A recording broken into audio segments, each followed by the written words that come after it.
우리 2015년도를 잘 준비할 수 있는 그런 시간들을 마련했는데요. 우리 필름포럼 그리고 문화선교연구원 그리고 목회데이터 연구소가 공동으로 함께 이러한 정치, 경제, 사회, 문화를 통해서 한국교회를 전망하는 그런 시간들을 마련하게 됐습니다. 먼저 첫 번째 시간은 우리 성현 대표님께서 필름포럼 대표님이시기도 하시고 청주의 정원 또 목회를 하고 계시는 우리 성현 대표님께서 2025년 한국 교계 및 목회 전망과 과제라고 하는 주제로 큰 흐름들에 대해서 함께 나눌 수 있는 시간을 갖도록 하겠습니다. 교계 및 목회 전망인데요. 일단은 교계의 상황은 2024년, 23년 기준에 있던 흐름들을 토대로 목회적인 전망에 대한 얘기를 해야 될 것 같습니다.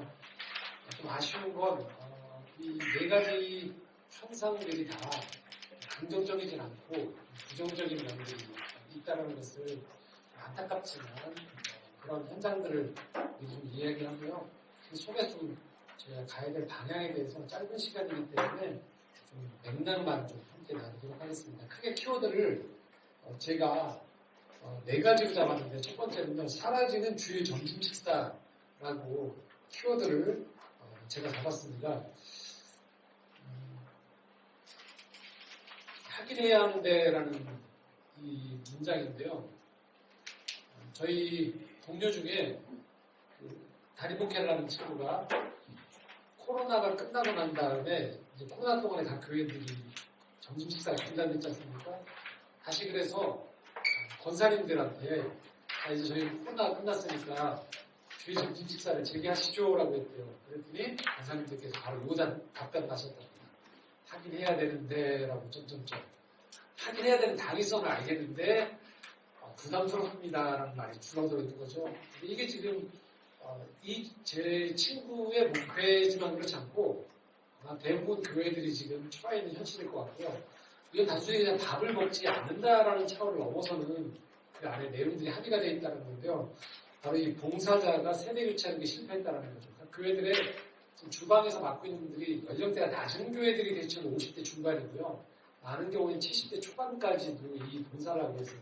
문제는 이분들이 코로나 전까지는 계속 참으셨던 거예요. 이유는 들어올 것이다. 후임자들이. 그런데 문제는 뭐냐면 안 들어오는 거죠. 세 가지 정도 이야기할 수 있는데 첫 번째는요.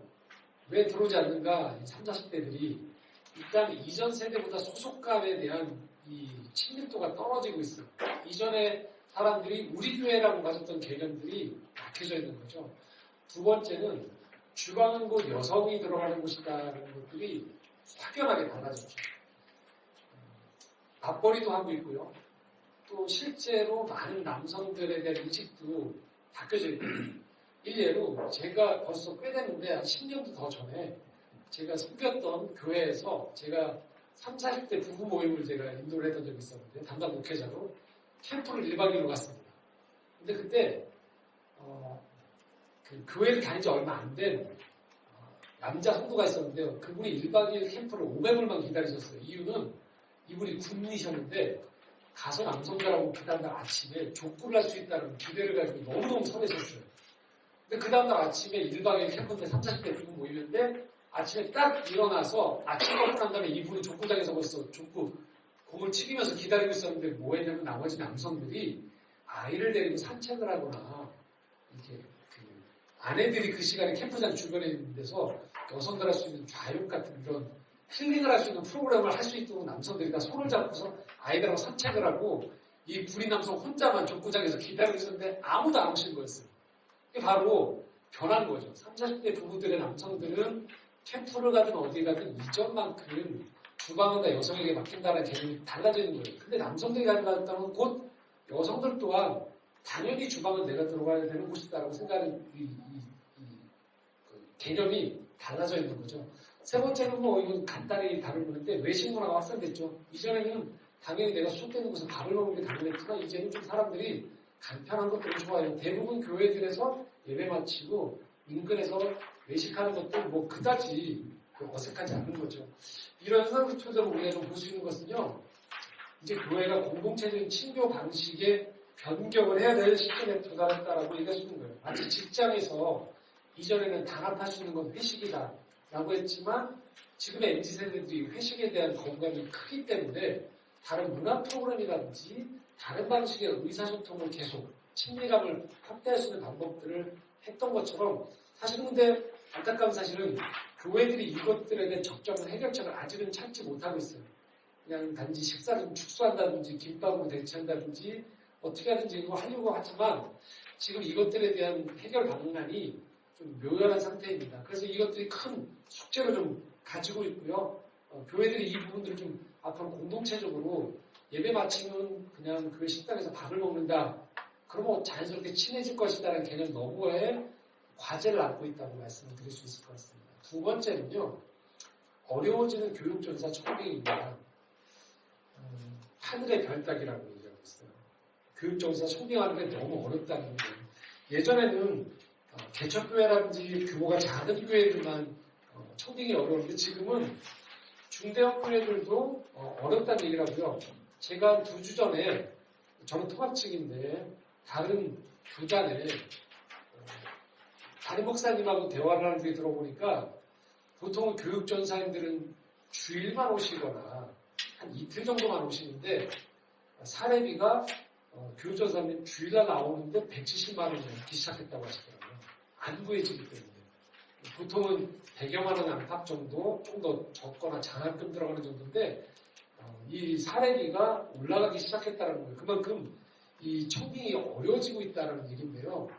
한 3가지 정도를 이야기할 수 있을 것 같습니다. 첫 번째는 각 신학대학원들의 경쟁률이 떨어지고 있죠. 목회자들에 대한 신뢰도가 떨어지고 있어요. 예전에 교회 리더라는 긍정적인 이미지들이 많이 떨어지면서 청년들이 신앙적으로 은혜를 받았을 때 목회자로 지원하는 숫자 대비 확연하게 그 지원율이 떨어지고 있다는 것들. 이것들이 당연하게 교육전사 청빙 수가 줄어든 데 영향을 미치는 거고요.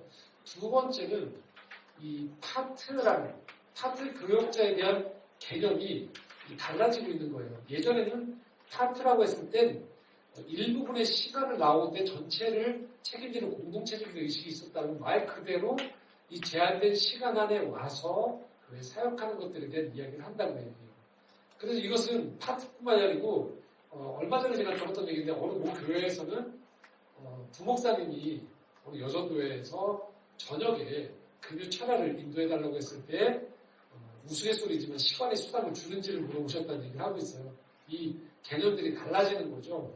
파트라는 것은 말 그대로 제한된 시간 안에서 일을 하는 부분들인데 이런 부분들이 사실 교회 현장에서 보면 꼭 쉽지는 않다는 것을 알 수 있거든요. 세 번째는 이 사역에 대한 경험 이야기인데요. 교육전사 후에 전임전사, 부목사로 올라가는 이 패턴 안에서 지역교회에 파트 교육자로 사역을 할 때의 경험성들을 사람들이, 교육전사들이 그다지 긍정적인 경험보다는 부정적인 경험들에 대한 토로들이 점점 많아지고 있어요. 그러다 보니까 나중에 전임 사역자를 할 때는 내가 전임 사역으로 들어가겠지만 아직 선택권이 있는 파트 교육자일 때는 차라리 그 시간에 아르바이트를 하는 경우도 많아지고 있다고 하는 거예요. 그러다 보니까 자연스럽게 이 교회 현장에서의 사역이 예전에는 신학대학원을 다니거나 신학대학을 다니고 당연시했던 것들이 이 틈새가 벌어지고 있는 것이죠. 그만큼 이 변화가 찾아오고 있는 것입니다. 그렇기 때문에 이제 한국교회는 앞으로 목회자 역할에 대한 이 고민을 하게 되어지는 것이죠. 충분히. 왜냐하면 파트 교육자가 지금 현장에서 감당하고 있는 일은 단순히 자기가 맡은 부서에 대한 설교를 넘어서서 교사들에 대한 케어, 전임사역에 대한 어떤 지원, 전반적인 어떤 행정도 지원을 하는 경우들이 많습니다. 이런 부분들이 지금 트렌드의 전체적인 목회적인 분위기 안에서 교육전사에 해당되는 청년들이 부담스러워하고 있다는 현실 또한 우리가 인지를 해야 되고 또 한 가지는 전임사역자들의 전임사역자가 모자라고 있다는 것도 한번 고려 대상이 될 수 있다는 거죠. 그래서 이 전임사역자들이 지금 교회학교 담당에 대한 것들을 어떻게 유기적으로 연결을 할 수 있는지에 대한 그런데 이것은 교회가 예산을 어떻게 편성하느냐와 밀접히 관계되어 있기 때문에 교회 당면이라든지 교회 전체적인 것들에 대한 이 목회적인 정책에 대한 고려가 있을 때 가능한 일입니다. 하지만 분명한 사실은 목회자 역할에 대한 변경이 요구되어지고 있다는 시대적인 조류가 있다는 말씀을 드릴 수 있고요. 세 번째는 축소되는 기독교 문화입니다. 이건 짧게 말씀드리겠습니다. 기독교 문화에서 교회 문화로 지금 바뀌고 있다는 거예요. 이건 부정적인 얘기인데요. 어떻게 보면 같은 말 아닌가라고 할 수 있지만 대표적인 게 지금 뭐냐면 굉장히 젊은이들 사이 유튜브에 알고리즘에 영향을 받는 분들은 각 찬양팀들이 굉장히 활성화됐다는 걸 아실 수 있을 거예요. 그런데 이전하고 좀 다른 차이는 뭐냐면 이 찬양팀에서 나눠지는 찬양의 내용의 가사들이 굉장히 축소되어 있어요. 교회 내적인.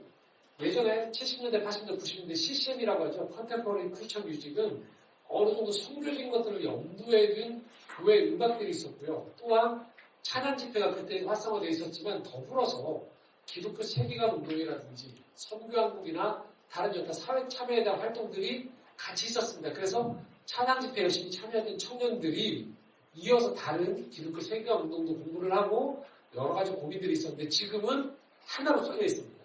찬양 문화. 그러니까 교회 청년들이 지금 참여할 수 있는 문화들이 굉장히 축소되어 있고 그 대표적인 것이 찬양입니다. 그래서 이전에 기독교 문화라고 했을 때 포괄적인 사회와 여러 가지 것들에 대한 고민이 있었지만 지금은 교회 안에서 청년들이 참여할 수 있는 정도로 문화가 축소했다라고 저희가 진단하고 있고요. 그런 고민 중에 하나는 왜 그러냐면 이것이 문제가 실제 교회 안에서만 활동하지 않고 만약에 사회를 고민하면 이 세 가지 정치, 경제, 사회 문제가 내가 대학교를 졸업하고 학교를 졸업하고 바로 피부에 와닿는 일상생활에서 다뤄줘야 되는 주제들이거든요. 근데 지금 교회에서 이 주제들을 다루지 않게 돼요.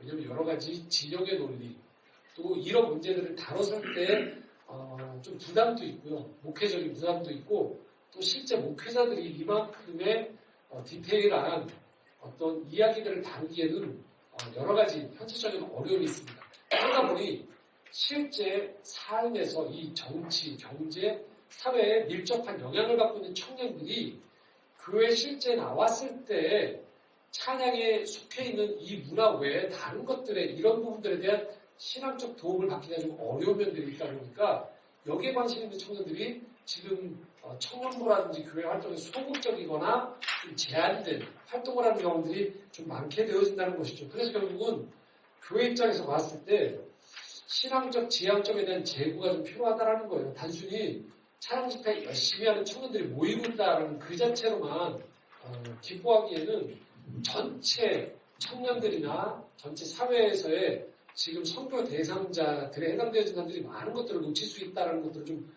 고려해 봐야 된다는 겁니다. 그래서 신앙적 지향점에 대한 제고가 좀 필요하다는 말씀을 드리고요. 마지막으로 심화되는 교회 양극화입니다. 신앙 주도권의 변동인데요. 이것은 뭘 말하냐면 이전에는 내가 어느 교회를 가게 되면 그 교회가 요청되어지는 대로 내가 신앙을 맞췄습니다. 근데 지금의 이 세대들은 기성세대가 아닌 지금 세대들은 신앙의 패턴의 주도권을 본인들이 가지고 있어요. 그러다 보니까 어떤 문제가 발생하냐면요. 지역, 세대, 성별로 기존 교회들이 이걸 묶었습니다. 근데 이 부분들에 대해서 지금 세대들이 거부하고 있어요. 또는 소극적으로 반응하고 있습니다. 그래서 나오는 현상들이 뭐냐면 대형 교회와 특색 있는 소규모 교회로 쏠리는 현상이 나눠지고 있습니다. 가장 피해를 보고 있는 게 중형교회예요. 왜냐하면 중형교회는 기존의 기성세대가 많이 차지하고 있고 중형교회가 움직여지기 위해서는 기존의 봉사들이 있거든요. 성가대, 주일학교, 아까 말씀드렸던 식당 봉사나 주차 이것들을 다 봉사를 누군가가 해야 돼요. 근데 지금의 세대들이 이런 부분들에 있어서 부담을 느끼는 거죠. 그래서 이들의 민감한 목회적인 피로를 채우기에는 차라리 대형교회 안에 있는 다양한 소그룹이나 여러 가지 목회 프로그램들 또는 단임 목회자가 소형교회에서 아주 특색 있는 목회관을 가지고 있는 목회자가 추구하고 있는 소규모의 교회의 그 니즈에 맞춰서 본인들이 출석하겠다고 미리 알고 들어가는 거예요. 그래서 이게 중형교회는 이런 데 밀접하게 움직이기가 참 어렵습니다. 반면에 대형교회는 그런 면에서 인적 자원이나 여러 가지 인프라가 갖춰질 수 있기 때문에 장점이 있고 소형교회는 대형교회만큼 다양하진 않지만 고유의 색깔이 있기 때문에 이것들에 대해서 참여하려는 사람들이 있다는 거죠. 여기 나와 있는 지역, 세대, 성별에 있어서 지금 세대들이 기성세대가 아닌 세대들 입장에서는 1인 가구가 늘어나고 있고요. 미혼, 이혼, 다양한 형태의 가정들이 있고 다문화까지 있고요. 그렇기 때문에 이 전통적 방식에 하나로 묶어 있는 그 교회들이 목회적으로 대응하기가 무척 어렵다라는 얘기를 좀 드릴 수 있을 것 같습니다. 그래서 이 목회 패러다임의 변화가 아주 실제적으로 고민해야 되지 않을까라는 겁니다. 일단 어떤 면에서는 교회의 기대치를 낮춰야 되는 면도 있고요.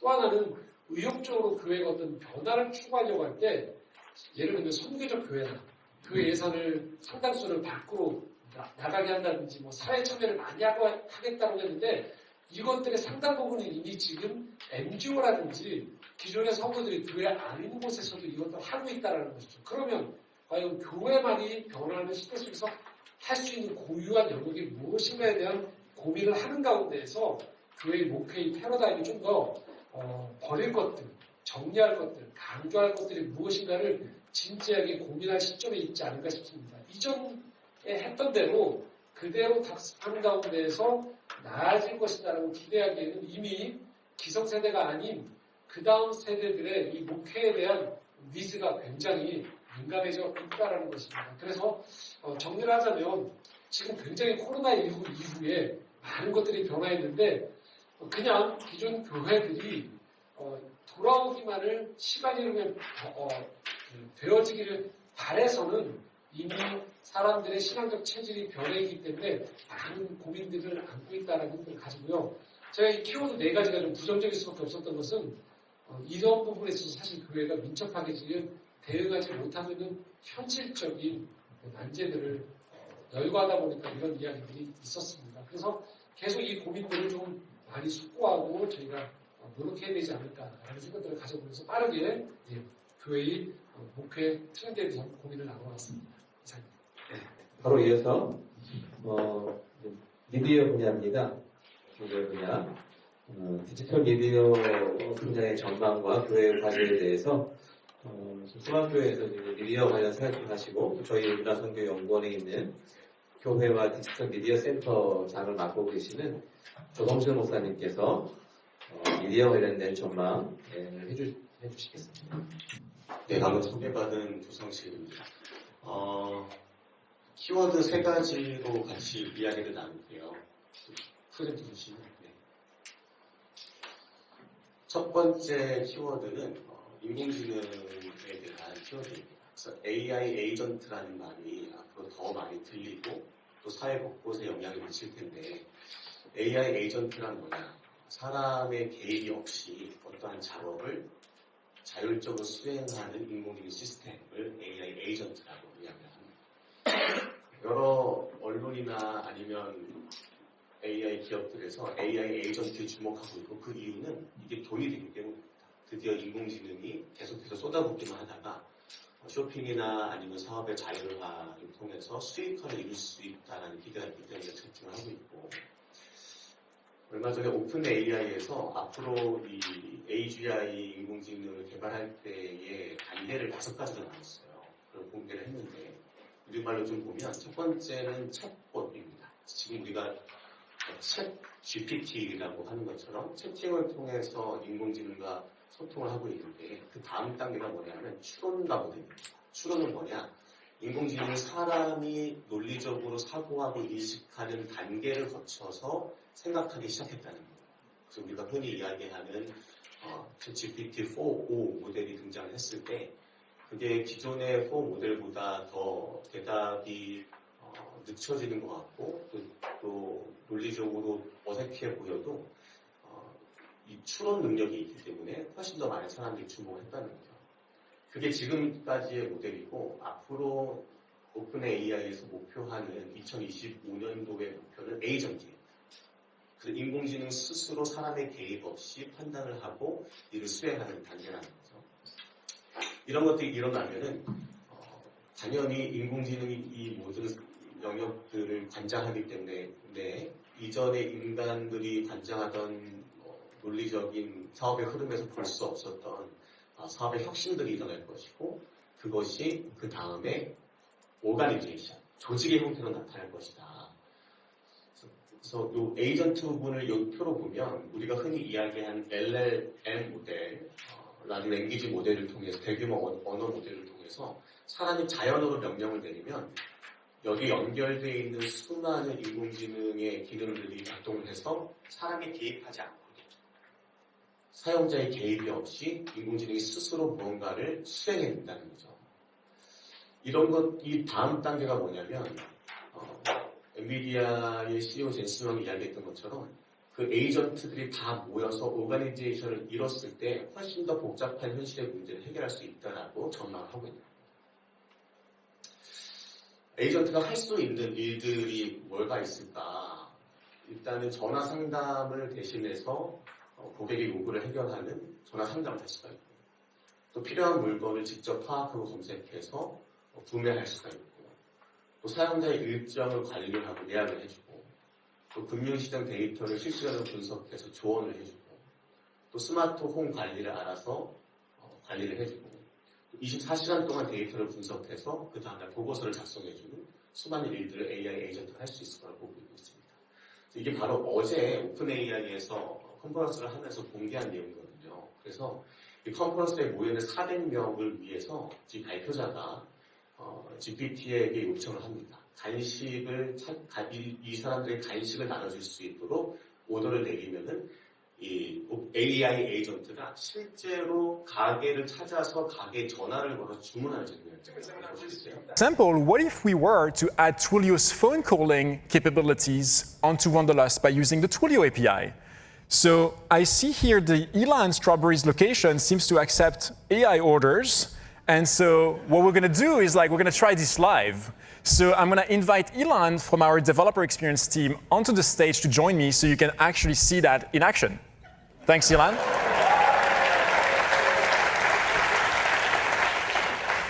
So now what I'm going to do is I'm going to resume that conversation we started, and we're going to try that live. Let's go. Hey, Elan Strawberries looks really fantastic. Could you place a call and see if you could get us 400 strawberries delivered to the venue? But please keep that under $1,500. I'm on it. We'll get those strawberries delivered for you.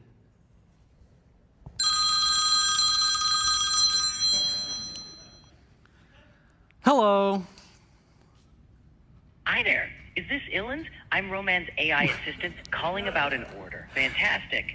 Could you tell me what flavors of strawberry dips you have available? Yeah, we have chocolate, vanilla, and we have peanut butter. Wait, how much would 400 chocolate-covered strawberries cost? 400? Are you sure you want 400? Yes, 400 chocolate-covered strawberries, please. How much would that be? I think that'll be around $1,415 with 92 cents. Awesome. Let's go ahead and place the order for 400 chocolate-covered strawberries. Great. Where would you like that delivered? Please deliver them to the Gateway Pavilion at Fort Mason, and I'll be paying in cash. Okay, sweet. So just to confirm, you want 400 chocolate-covered strawberries to the Gateway Pavilion. Yes, that's perfect. And when can we expect delivery? Well, you guys are right nearby, so it'll be 37 seconds? That's incredible. 이렇게 주문을 받고 주소를 입력해서 현장에 결제하는 것까지 이어집니다. 그래서 일단 넘어갈게요. 이러한 AI 에이전트가 활성화됐을 때 교회 안에서 어떠한 사역들의 영향을 미칠까 생각을 해봤습니다. 첫 번째는 설교자에게 도움입니다. 설교를 작성할 때에 설교에 대한 원문 분석이나 해석 자료를 제공해주고 또 설교의 논리의 전개를 보완해주고 또 적절한 내용을 분석할 때에 목회자가 실제로 혼자 다 해야 했던 일들을 인공지능과 함께 한다는 거죠. 그래서 여기에 대한 논란은 당연히 있습니다. 인공지능이 설교를 작성할 수 있는가에 대한 문제인데 제가 지난번 월간 목회라는 곳에 기부했던 분인데 지금 인공지능이 발전하면서 사실 우리의 일의 단계를 보면은 원스텝으로 쭉 이어서 하는 게 아니라 그 단계별로의 과업들이 있다는 거죠. 설교 역시도 헤더 로게스트라는 설교학의 대사가 이렇게 8가지 정도 설교의 단계들을 정리해놨습니다. 제가 이것들을 볼 때에 지금 핑크색으로 된 부분들은 2단계, 5단계, 7단계, 8단계는 생성형 AI를 활용해서 할 수가 있다. 나머지들은 다시 설교자가 하나님과 단독자의 입장에 서서 묵상하면서 설교를 진행해 나가야 된다라고 이야기를 한다는 거죠. 실제로 지금도 설교문을 쓰거나 원고를 쓴 다음에 맞춤법 검사를 누가 합니까? 컴퓨터에게 맡기잖아요. 그런 것처럼 우리가 인공지능을 통해서 설교의 본질을 지키면서 이러한 AI 에이전트를 활용할 수 있을 것이다. 그 빈도수가 훨씬 더 잘 늘어날 것이라 생각하고 있고, 두 번째로는 교인과 교족 관리, 신방 조율을 AI 에이전트에게 맡길 수가 있겠죠. 실제로 모든 교족 데이터가 들어와 있기 때문에 교인들에게 일정 관리를 하고 또 신방 일정을 잡는 게 훨씬 더 효율적인 일정을 정할 수가 있다는 거죠. 또 교회 행정의 재정 계획을 세울 때도 그렇고, 또 교인의 데이터를 분석하고 어떤 보고서를 작성할 때도, 또 당연히 생성형 인공지능이 개발됐기 때문에 얼마 전에 소라라는 영상을 만들어주는 인공지능이 공개가 됐죠. 그래서 이미지와 영상과 찬양의 작사 작곡을 만들 때에도 도움이 되고, 또 새신자가 접수를 할 때에도, 또 어떤 긴급 기도 채널을 운영할 때에도 기도 요청을 하면 아무 응답이 없는 게 아니라 먼저 인공지능이 잘 접수됐다고 안내를 해주는 거죠. 소그룹을 관리할 때에도 AI 에이전트의 도움을 받을 수 있을 것이라고 예상해볼 수 있습니다. 그 과제는 뭐냐? 교회 공동체가 과연 이러한 AI 에이전트의 어떤 신뢰성과 투명성을 어떻게 확보할 것인가? 인공지능의 개발에 대한 논의가 필요한 시점이라는 생각이 듭니다. 두 번째 키워드는 1인 사역 엑셀러레이션이라고 생각을 하는데요. 트랜스포메이션, 디지털 트랜스포메이션 이야기는 많이 들어보셨을 거예요. 근데 이게 지금 어떻게 전환되고 있냐면 AX라고 해서 인공지능 트랜스포메이션으로 개념이 변화되고 있습니다. 쉽게 표현해서 이제는 인공지능을 통해서 기업이 어떠한 변화나 혁신을 추구하고 있다는 얘기죠. 이 장면이 여러분 잘 아시는 예능 프로그램인데 2014년에 찍혔던 장면이에요. 그때는 레거시 미디어에서 프로그램 하나 찍으려면 수많은 스태프들, 무한도전 100명에서 한 150명 됐겠죠. 그 스태프들이 필요했는데 10년이 지난 지금 어떠한가? 나영석 PD가 카메라 한 대 세워놓고 나영석의 나불나불이라는 유튜브를 찍는데 조회수는 어마어마하게 나오죠. 여기서 뭘 알 수 있냐면 송기령 작가가 대표가 쓴 호명사회라는 책을 보면 극소화라는 키워드가 생깁니다. 이게 뭐냐면 모든 것을 혼자 할 수 있을 만큼 기술의 발전 속도가 빨라지고 연결성이 조밀해지면서 많은 사람이 필요하지 않고 또 굳이 이것을 타인에게 부탁하지 않아도 되는 현상을 극소화라고 표현을 해요. 이 책을 보면서 조직은 점점 더 작아지고 개인이 점점 더 커지는 사회가 되어가고 있구나. 이때 등장할 수 있는 교회의 영향은 뭘까요? 교회 조직이 극소화되어가는 현상입니다. 근데 제가 생각하는 이 교회 조직의 축소는 단순히 어떤 개척교회 같은 임시적인 구조, 큰 교회를 지향하는 개척교회가 아니라 아까 우리 송현 대표님께서 말씀해 주신 것처럼 적은 인원과 자원으로도 오히려 더 큰 영향력을 발휘할 수 있는 그런 세분화된 역량 중심의 교회 전환, 또 그러한 교회가 극소화된 사회 속에서 살아남을 수 있겠다는 생각을 합니다. 그랬을 때 제가 이제 미디어 파트니까 미디어에는 어떤 변화가 일어날까? 유튜브 같은 플랫폼에 그런 거죠. 큰 교회에서 많은 예산을 투입해서 어떠한 콘텐츠를 만드는 것보다 카메라 한 대 세워놓고 자신의 진정성을 가지고 자신의 콘텐츠를 이야기하는 기존 유튜버가 훨씬 더 많은 영향력을 가져온다는 거죠. 그래서 이번에 나온 한국계 트렌드 2025에서도 유반질레이션이라고 이야기한 것 자체가 이런 유튜브를 통한 또 디지털 플랫폼을 통한 더 많은 영향들이 극대화되고 있기 때문입니다. 그 1인 사역 엑셀러레이션이라는 것을 인공지능 기술의 발전과 디지털 플랫폼의 확산이 결국 1인 사역자, 혼자 사역하는 1인 사역자의 기준의 한계를 넘어서 다양한 역할을 독립적으로 수행할 수 있는 환경을 만들어주게 되었다는 거죠. 그래서 유튜브를 찾아보니까 제가 알고 있던 것보다 훨씬 더 많은 기존 유튜버들이 활발한 활동을 하고 있더라고요. 근데 대부분 지금 제가 여기 정리한 분들은 다 혼자입니다. 혼자 하시는 거예요. 카메라 한 대 세워놓고. 이런 것들이 어떠한 1인 사역의 엑셀러레이션 한계가 아닐까라는 생각을 했습니다. 그래서 이러한 1인 설교자나 찬양 인도자, 사역자, 또 1인 상담가, 1인 사역운동가, 1인 기독교 작가들이 자신의 이름과 브랜드를 통해 활동하면서 어디에 소속되어 있다는 것보다는 그 개인의 역량과 메시지가 더 중요한 가치로 디지털 세계 내를 구상할 것이고, 이러한 변화는 교회 조직의 간소화와 더불어 개인화된 사역의 급격한 성장으로 이루어질 것이라고 생각합니다.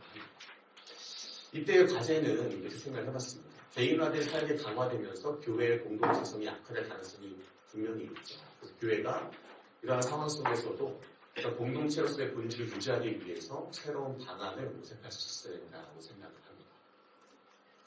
마지막 세 번째 키워드는 인공친밀성이라는 키워드입니다. 인공친밀성은 인간의 친밀 관계에 대한 욕구를 만족시키기 위해서 만들어진 인공물, AI죠. 그리고 인간과의 관계성의 일반을 지칭하는 개념이라고 저렇게 설명했는데요. 경희대학교 이경준 교수가 인공지능 개발에 있어서 가장 위험한 요소가 뭐라고 꼽았냐면 의인화라고 꼽았습니다. 의인화. 그래서 지금 인공지능 미임 대회가 열렸는데 여기에서 모로코의 켄자 라일리라는 인공지능 캐릭터가 우승을 했죠. 예쁘게 생기지 않았습니다. 그리고 My AI 걸프렌드라는 서비스가 있습니다. 이건 채팅을 통해서 애인과 소통을 하는, 인공지능과 소통을 하는 챗봇입니다. 여기 수많은 사람들이 같이 채팅을 하고 있고, 지난주에 오픈 AI가 새롭게 개발한 서비스가 챗봇 고급 음성 기능에 카메라를 킨 거예요. 챗 GPT가 그래서 채팅으로만 하는 게 아니라 카메라를 통해서 나를 보게 됩니다. 저도 운전하면서 집에 갈 때 챗 GPT와 대화를 자주 하는데 카메라를 켰어요.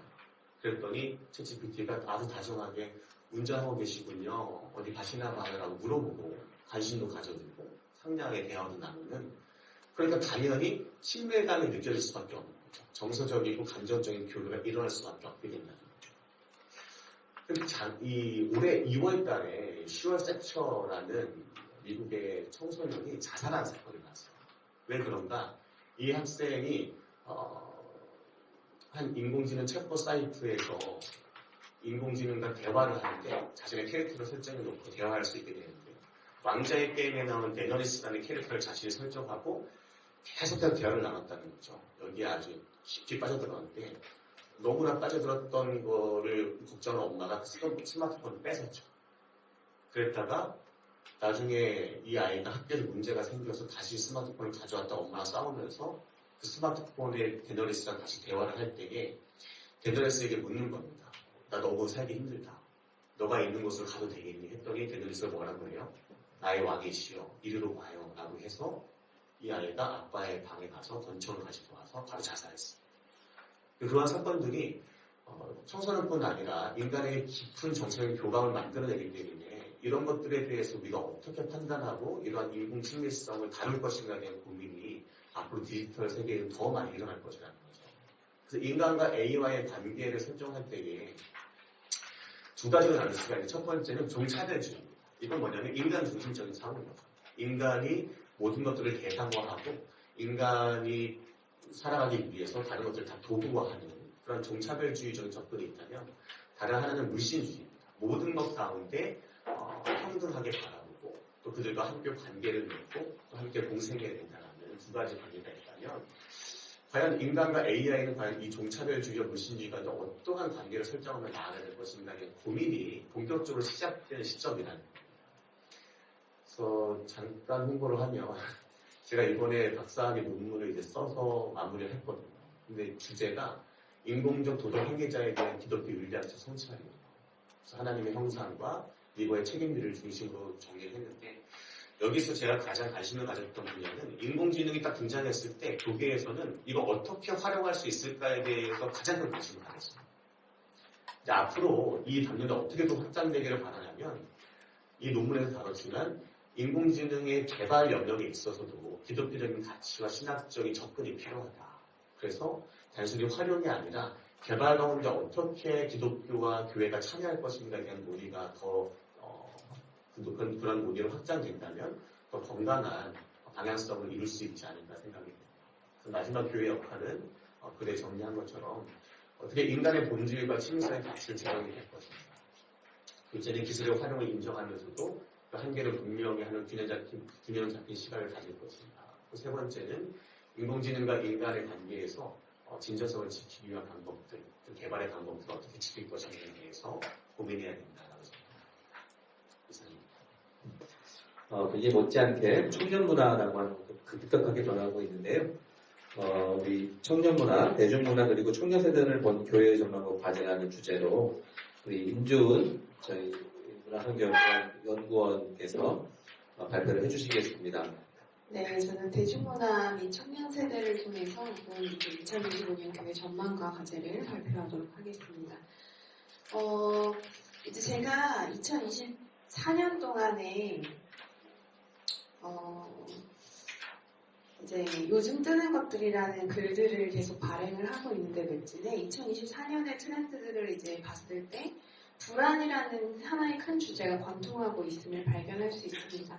사실 이게 2024 문화선교 트렌드, 2024년 올해를 작년에 내다보는 선교 트렌드에서도 제가 불안을 하나의 작은 꼭지로 넣어주는데 이제는 모든 트렌드 주제를 불안이 다 관통하고 있음을 발견했습니다.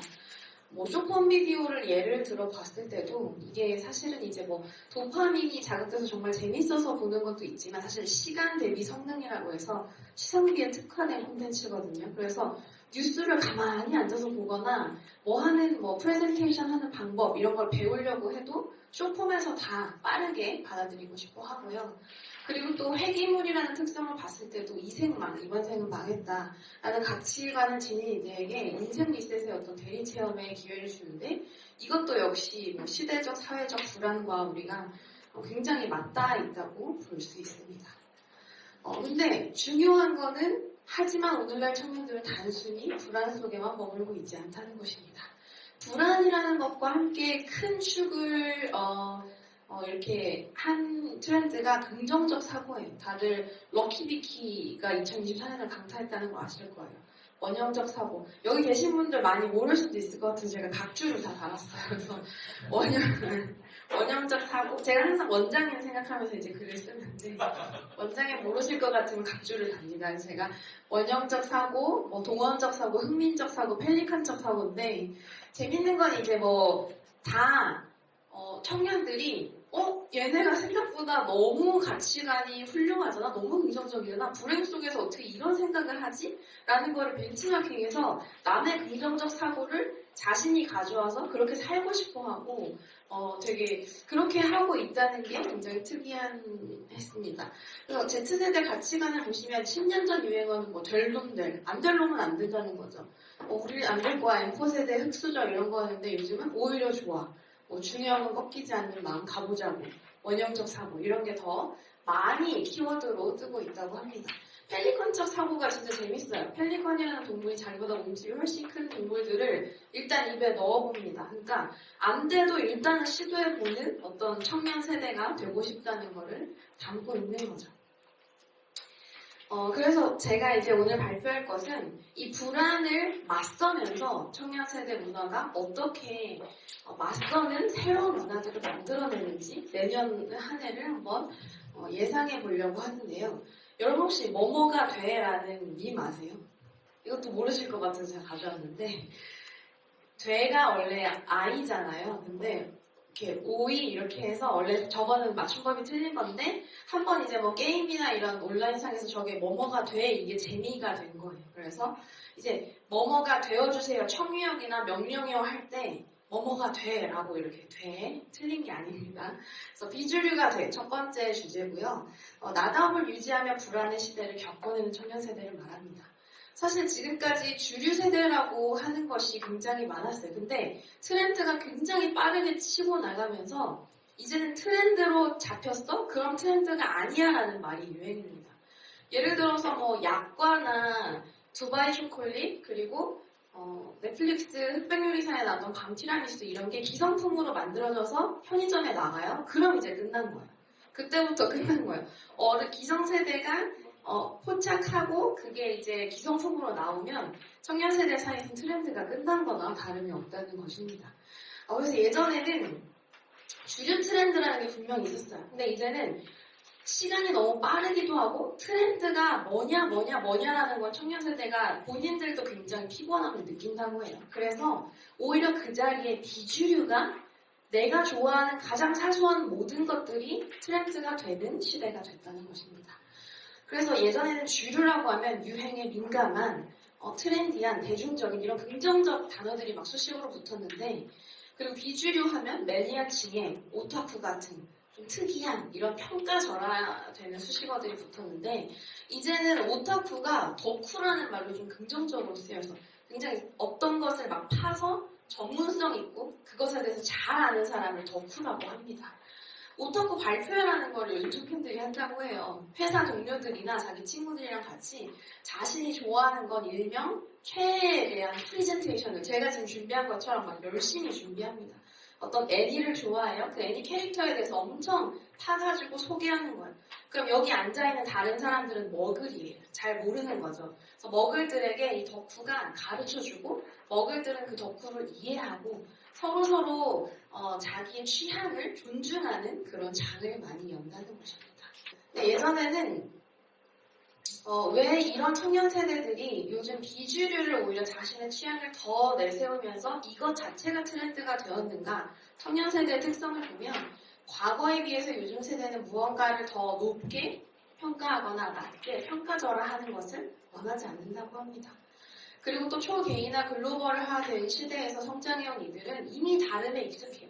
이미 외국인들과 서로 다른 상황 속에서 놓여 있었고요.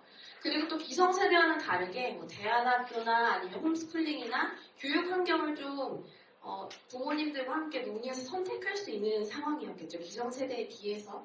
그러니까 당연히 살아온 환경이나 취향이나 가치관이 달라졌다는 것을 존중합니다.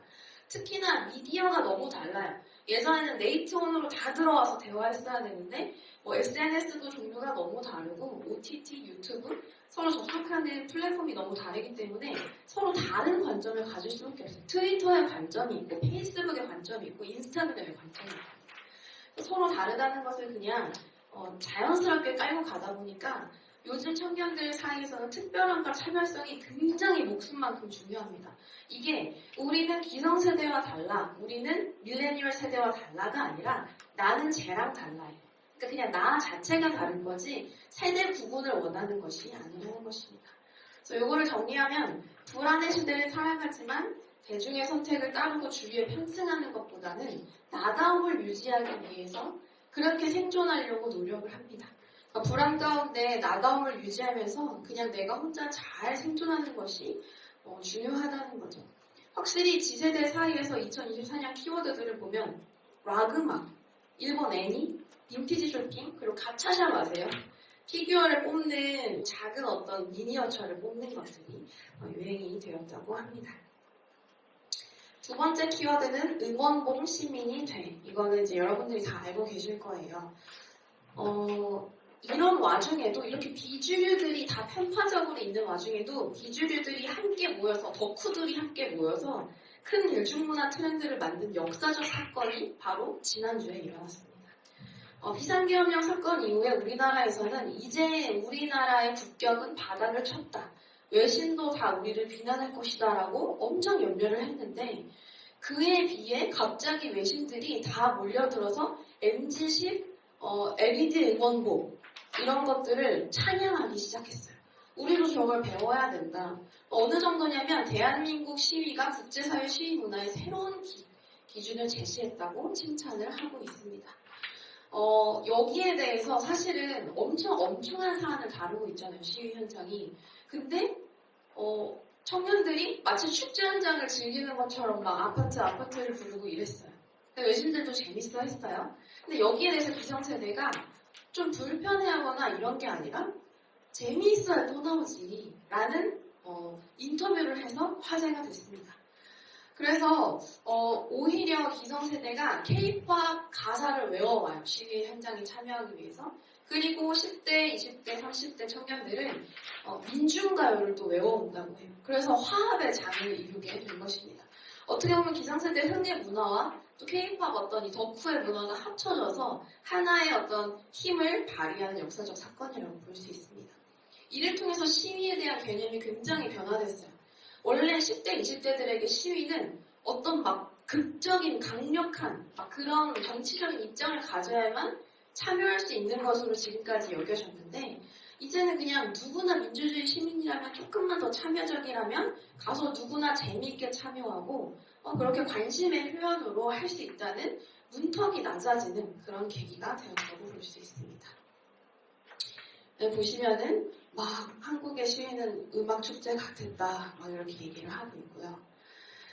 집회 문화의 영향을 받아서 이제 집회에 참여하거나 참여할 예정입니까? 71.6%가 지금까지는 별 생각 없다가 저 문화 자체가 재밌어서 나도 가보고 싶다라는 걸 20, 30대가 많이 대답을 했다고 합니다. 이전까지는 청년 세대에 대해서 사실 그 전 정권까지는 너무 정치에 무관심한 세대다. 개인주의와 이기주의가 팽배한 세대다. 이대남 이대녀 맨날 나눠져가지고 서로 싸우기만 한다. 이런 평가들이 굉장히 많았어요. 근데 사실 여러분 아시죠? 8년 전 시위 현장에도 집회 참여자의 70%가 여성 청소년과 청년이었다는 거. 이거 각주 달았습니다. 뉴스를 보고 한 거예요.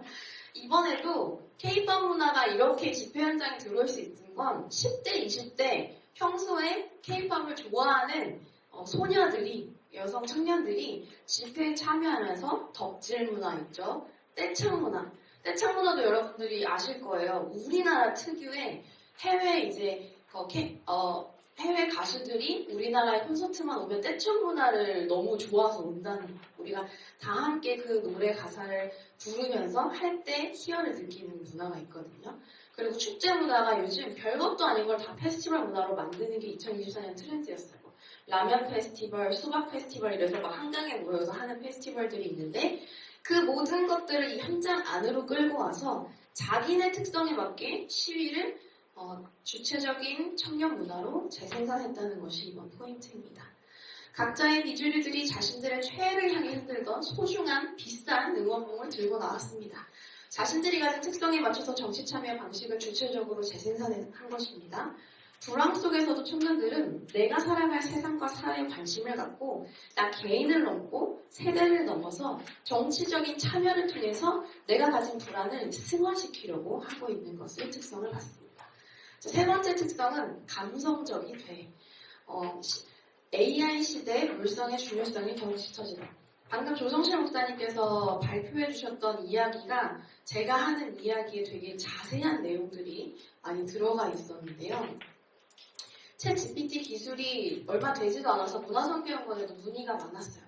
설교 준비할 때 다 챗 GPT 보고 할 것입니까? 막 어떻게 됩니까? 막 이런 이야기가 많이 왔는데 그렇게 된 게 얼마 지나지 않아서 실제로 챗봇 이용률이 엄청납니다. 여기 자료집 보시면 아시겠지만 청년, 청소년들이 굉장히 학교 수업 도움부터 그리고 연애, 시뮬레이션, 가상 연애까지 다 챗봇을 통해서 하고 있는 시대가 되었습니다.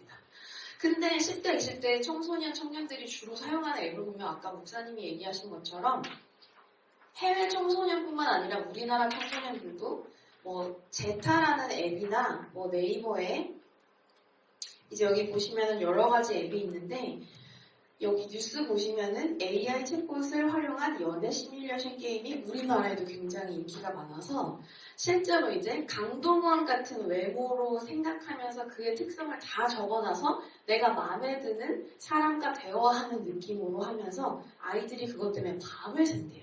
청소년부 전도사님들한테 들었는데 밤새서 대화하고 충족을 해서 온다고 합니다.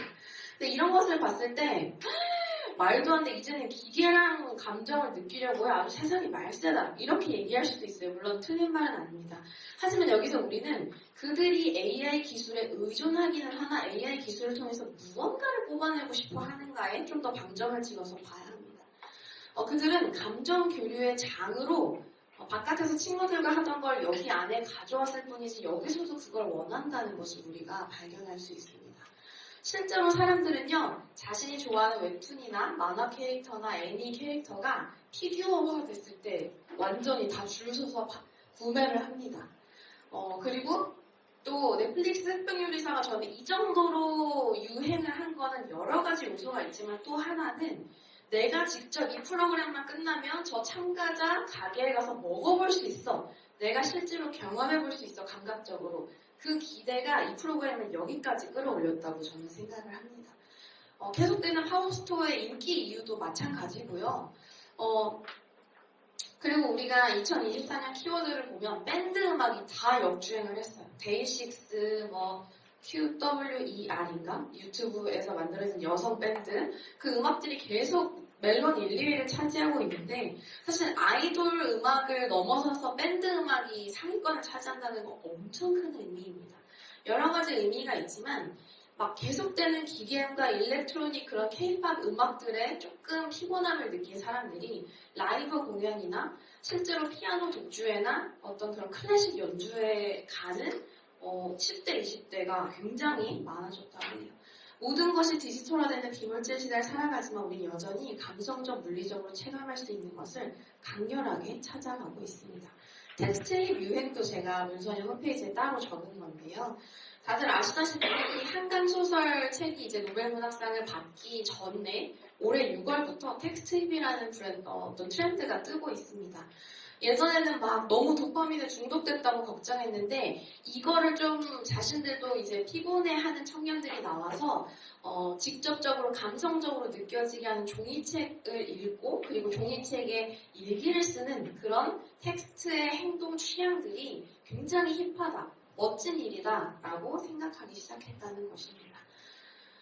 요거는 책 트렌드 코리아 2025에서 이러한 현상을 물성 매력이라고 명명을 했는데요. 디지털과 AI의 빠른 발전이 대중으로 하여금 오히려 물리적 실체를 갈망하는 본질로 회귀를 자극했다는 것입니다. 물리적 경험을 근데 추구한다는 건 말이죠, 여러분. 요즘 청년들이 엄청 자연으로 와서 캠핑을 하고 싶어 합니다. 그리고 핸드메이드 수공예 제품을 사는 거에 미쳐 있어요. 서로 다른 결과물을 내요, 핸드메이드는. 그래서 막 거기에 써 있어요.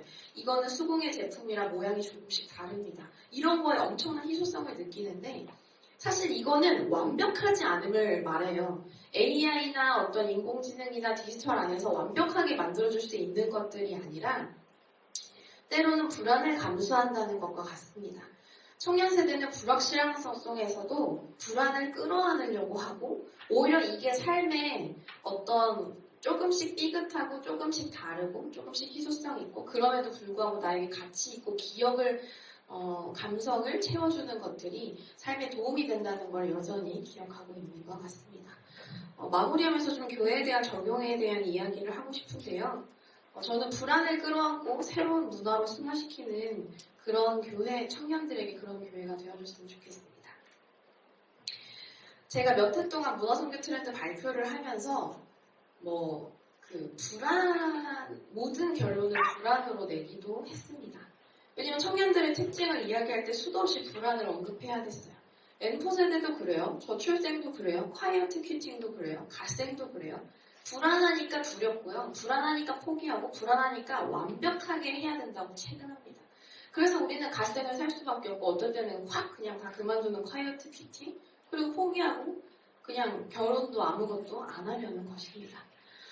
그런데 지금 청년들은요. 여기서 그냥 멈추는 게 아니라 불안의 실체를 확인하고 내가 불안하구나. 내가 나를 좀 다루고 수용해야겠다라는 걸 갑자기 인지하기 시작했어요. 많은 심리학 책과 철학 서적이 엄청 많이 판매된다는 것을 보고 알 수 있고요. 근데 내가 불안하다는 걸 인정하니까 타자 청년들도 불안하고 있구나라는 것을 인식하게 되면서 서로가 좀 이해하는 분위기가 더 많아지고 있습니다. 예전에는 막 경쟁하고 내가 떨어지는데 너도 떨어져야 돼 이런 게 조금 더 많았다면 지금은 나도 불안한데 너도 불안하겠다. 우리 모두 정신병을 조금씩 안고 산다라는 좀 인식이 더 많이 개선됐다는 것입니다. 그래서 이제 그들은요, 너도 나도 불안하기 때문에 불안을 딛고 일어날 방법들을 모색해서 그 자리에 즐거운 문화들을 채워넣고 있습니다. 그래서 교회는요, 제가 늘 우리가 이야기할 때 저도 좀 계속 반복돼서 죄송한 이야기인데 소그룹에 대한 생각을 안 할 수가 없다는 것이죠. 예전처럼요, 주류가 사라지고 비주류가 트렌드가 된 곳에는 대중의 공영성을 끌어내기가 어렵습니다. 이게 무슨 말이냐면 모래시계 같은 프로그램을 제작하기가 어려워요. 이제 시청률 50%, 60% 내서 국민들을 흔드는 그런 프로그램을 제작할 수 없어요. 교회도 마찬가지입니다. 아무리 좋은 부흥회나 예배나 이런 것들을 해도 그 교회 안에 모든 이제 성도들의 공영성을 끌어낼 수 있는 프로그램을 제작하기란 어려울 수밖에 없습니다. 대신에 어떤 청년 세대 하나하나의 개인과 세대의 불안을 꺼낼 수 있는 좀 소통의 장과 교류의 장이 더 많아졌으면 좋겠다는 거.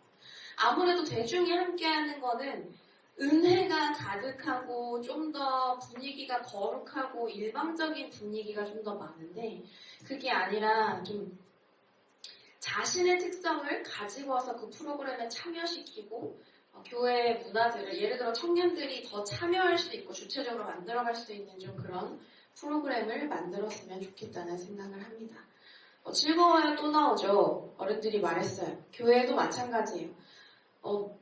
막 큰 거 어떤 거 막 어린이 주일에 해가지고 막 다수동적으로 참여시키는 게 중요한 게 아니라 아이들이 와서 적극적으로 재미를 느끼고 자신이 가진 특성을 여기다가 발현하고 있는지를 좀 우리가 봐야 됩니다. 시위 현장에서도 만약에 기성세대가 아니야 시위 그렇게 하는 거 아니야 이렇게 해야지 라고 누가 한마디 했잖아요. 그럼 응원봉 시위 문화는 사라졌어요.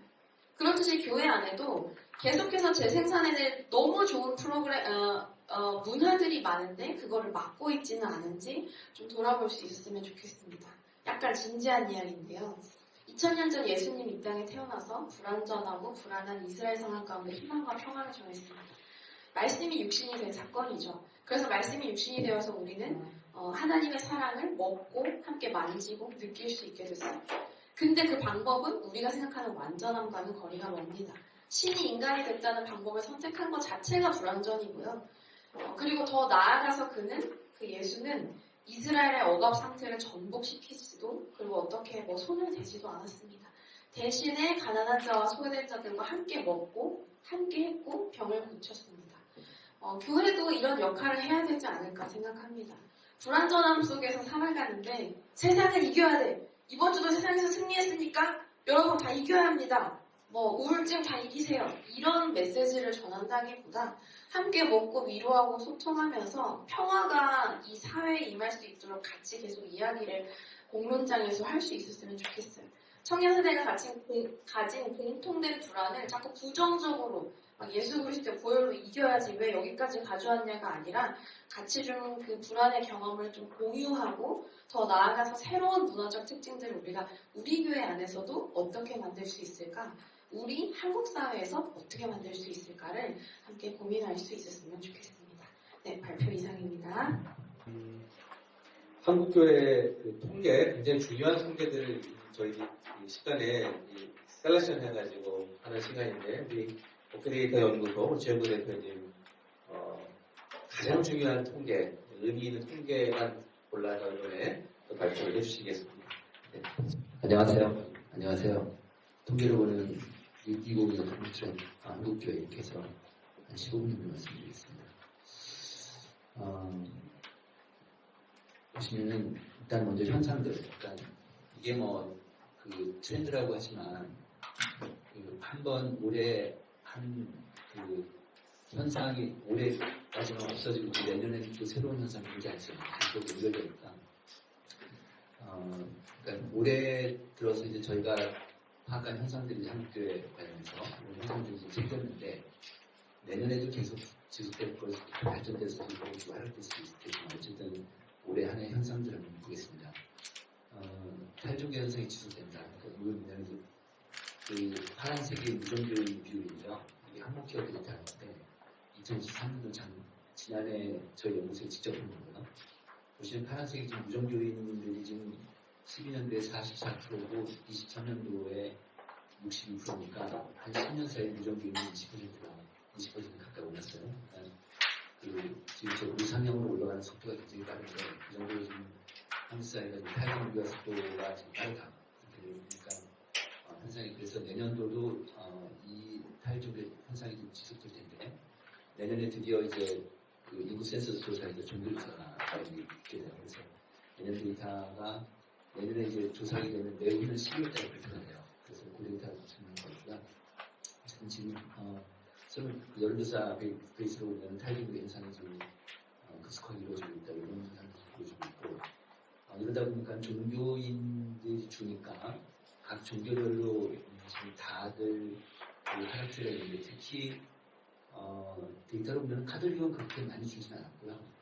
그 불교하고 개신교가 많이 줄었고 특히 이제 불교가 많이 줄고 있는데 불교는 지금 그 그 얼마 전에 중앙일보에서 발표된 거 보면은 승가대학을 나와서 출간 승려가 10년 사이에 70%가 줄었다고요. 그 정도로 굴곡이 있고, 그다음에 개신교도 기독교를 지금 10년 사이에 한 6%포인트가 빠진 상태입니다. 이제 문제는 뭐냐면 가난 성도인데, 가난 성도가 지금 2012년도에 10%로 측정이 됐는데 10년 뒤에 보니까 27%로 늘어서 지금 이게 10년 사이에 지금 굉장히 늘었어요. 그래서 앞으로 점점 가난 성도가 점점 늘어날 텐데 지금 현재 보면 고등학생이 가난 성도가 46%까지 올라가 있거든요. 그러니까 교회 예수 믿지만 교회 안 가는 사람이 점점 더 줄는 거죠. 이게 지금 전체적인 개신교인이 주는 것도 문제지만 가난 성도가 지금 많아지는 것도 좀 중요한 지금 흐름인데 내년에도 이런 현상들이 지속될 거라고 보고 있습니다. 그 다음에 이제 그 코로나 이후에 코로나 전화에 비교했을 때 현장적인 참석률이니까 교회에서 이걸 보면은 작년 1월 달에 85%였거든요. 회복도가. 근데 올해 6월 달에는 88%예요. 그러니까 작년 1월 이후로는 회복도가 넘친 상태예요.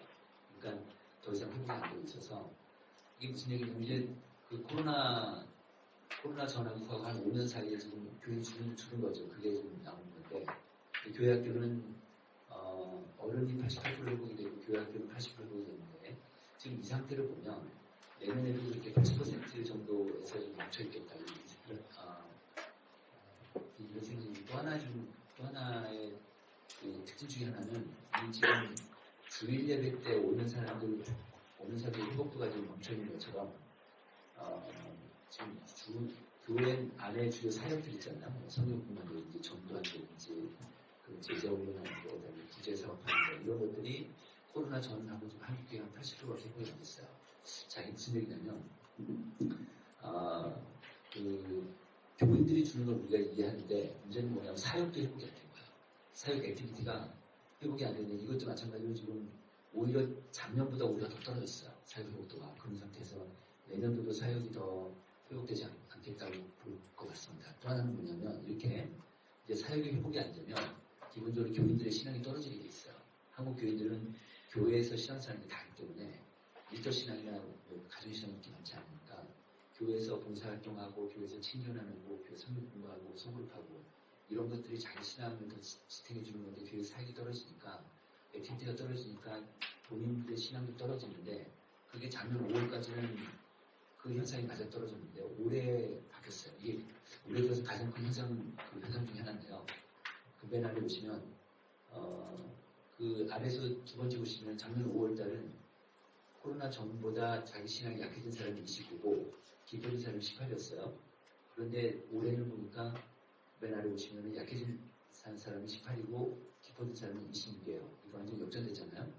자기 신앙이 더 기본인 사람이 더 많은 거예요. 교회 사역이 떨어졌는데 그러니까 이 현상하고 안 맞는 거예요. 그래서 이건 저희 연구실이랑 토론해봤는데 이 얘기를 갖고 왜 이런 현상이 나타났을까 보면 물론 이제 약간씩이라도 현장적으로 당황하니까 그런 것도 있겠지만 가장 중요한 요인은 저희 유튜브로 봤어요. 유튜브. 그러니까 지금 뭐냐면 우리나라 성도들 중에서 교회 다니는 사람들 중에서 일주일에 한 번 이상 기록의 컨텐츠를 보는 사람들이 80%가 넘어요. 그 다음에 일주일에 1시간 이상 보는 사람들이 기록의 컨텐츠를 1시간 이상 보는 사람들이 거의 절반 가까이 되거든요. 그래서 이런 유튜브 속에 지금 유튜브가 영향을 주고 있다. 이렇게 보시는데 어떻게 보면 이게 어떻게 보면 이제 슬기로운 그리스도인이라고 볼 수 있어요. 그러니까 자기가 그 교회에서는 못하지만 자기 스스로 신앙생활을 하는 거죠. 말하자면 셀프 신앙을 하는 거예요. 말하자면 그렇게 돼서 근데 이게 뭐냐면 유튜브의 영향, 온라인의 영향이라면 그 유튜브는 어떻게 보면 동전의 양면 같아요. 그러니까 신앙을 보완해주는 보완제 역할이 되지만 결국은 또 이 사람들을 유튜브를 끌어내리는 끌고 가는 이 대체적 역할을 할 수 있다. 그래서 앞으로 유튜브에서 그런 역할이 될 것 같습니다. 그래서 동전의 양면이다 이렇게 볼 수 있겠고요. 그 다음에 가족 종교 현상인데 이건 뭐냐면 맨 위에 보시면은 그 교회 다니는 사람들 물어본 거예요. 배우자 종교가 뭐냐고 그랬더니 82%가 나왔어요. 자녀 종교가 뭐냐고 물어보니까 79%도 한 80%가 나왔으니까 80% 안팎이잖아요. 제가 이 데이터를 제가 이제 학교 졸업한 한국갤럽에 입사해서 갤럽에서 이 조사를 계속 해왔었거든요. 80년대 후반부터 지금까지 계속 해왔는데 지금은 제일 높아요, 진짜. 지금은 제일 높아요. 그만큼 이제 가족 종교와 그 현상이 심화되는데 앞으로 점점 더 이건 더 심해질 거예요. 지금 20, 30대에 지금 모태신앙률이 지금 50%가 넘거든요. 그러다 보니까 30대 부모들이 60대잖아요. 그럼 60대까지 가족 종교가 이제 굉장히 강하게. 근데 이게 보면 저희 교회가 한 70명이 넘었거든요. 그러다 보니까 교회학교 출신들이 서로 유명해서 결혼하고 사돈 맺고 막 그런다 보니까 이 가족 카르텔이 굉장히 강해요. 예, 이걸 이렇게 아무도 깰 수가 없는 거예요. 예를 들어서 교회학교 출신자들이 장로가 되고 확률이 높죠. 왜 그러냐면 그 교회에서 다 밀어주니까. 그러니까 외부에서 혼자 있는 사람들이 이 카르텔을 깨기 어려운 거죠. 점점 더 이게 아주 단단해질 거예요. 그래서 한국교회 반대하는 이것도 굉장히 중요한 이슈가 될 것 같긴 하고요. 그 다음에 또 하나는 이제 이번에 트렌드 2025에서 처음으로 제안한 건데 신앙 양극화 현상이 좀 심해지고 있다. 이런 얘기예요. 무슨 얘기냐면 맨 위에 보시면 주중 예배 하나만 샘플로 보면 수요예배예요. 목사님들은 코로나 전보다 교인 이 수요 예배 때 오는 사람들이 줄어들었다가 32로 늘었다가 14예요. 확실히 수요 예배 때 오는 사람들은 예전보다 줄어들었어요. 줄어들었는데 정기적으로 수요 예배를 참석하는 사람들은 자기가 수요 예배를 참여하는 빈도가 더 높아진 거예요.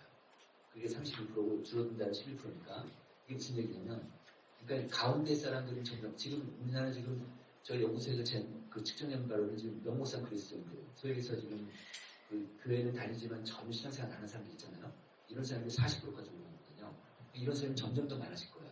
그러니까 약해지는 사람도 많지만 이렇게 강해지는 사람도 많은 거죠. 강해지는 사람들. 그래서 이 가운데가 줄어들고 강해지는 사람이 많다고 해서 이런 신앙 양변성이 벌어지는 거고 인간 이 양커라는 거는 꼭 부정적인 것만 아니에요.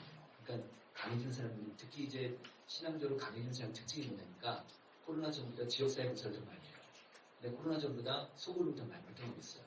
그러니까 코이노니아 기능하고 그다음에 그 디아코니아 기능이면 이런 측면에서는 긍정적인 것도 있죠.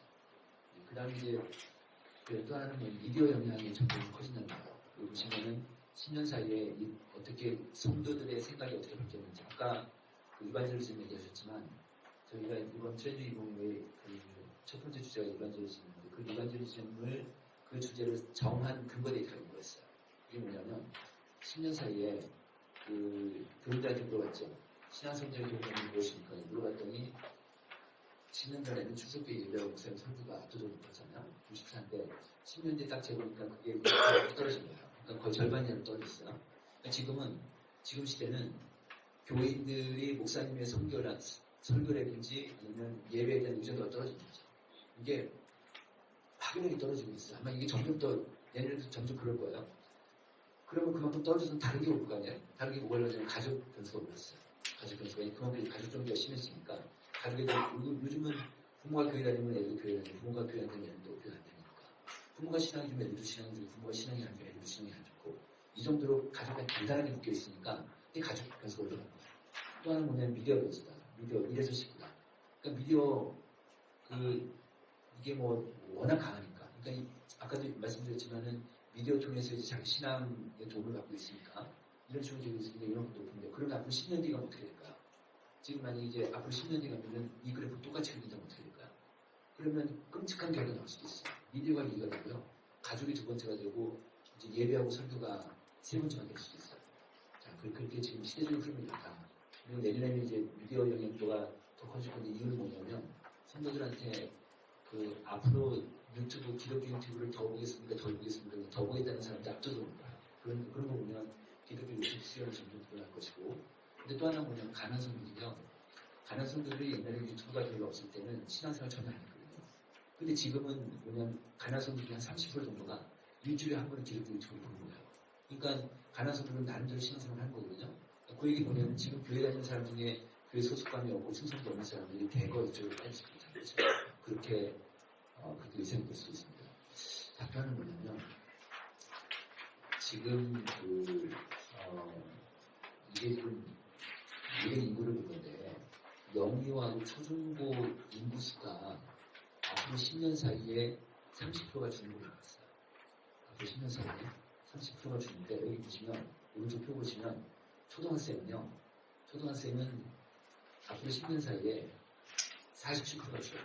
47%. 근데 지난 10년 사이에 과거 10년 사이에 한국의 초등학생이 4%밖에 안 줄었어요. 4% 줄었거든요. 4% 줄었는데 그 교회 통학교 다니는 교사들 비자를 보면 밖에 아이들은 4%밖에 줄지 않는데 교회는 36% 줄었어요. 교회 아이들은 그만큼 많이 줄었어요. 특히 이제 그 초등부가 많이 줄었거든요. 그래서 되게 좀 어려운 상황인데, 근데 이제 앞으로 초등부가 많이 줄어요. 그래서 지금 한국교회가 초등부가 좀 작살난 상태인데 초등부가 가장 위기예요.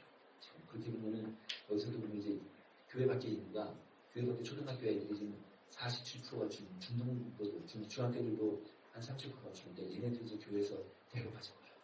그런 현상이 나타나니까 아마 내년부터 점점 더 이제 이런 현상이 나타날 것이다 보이고요. 자, 그다음 또 이건데요.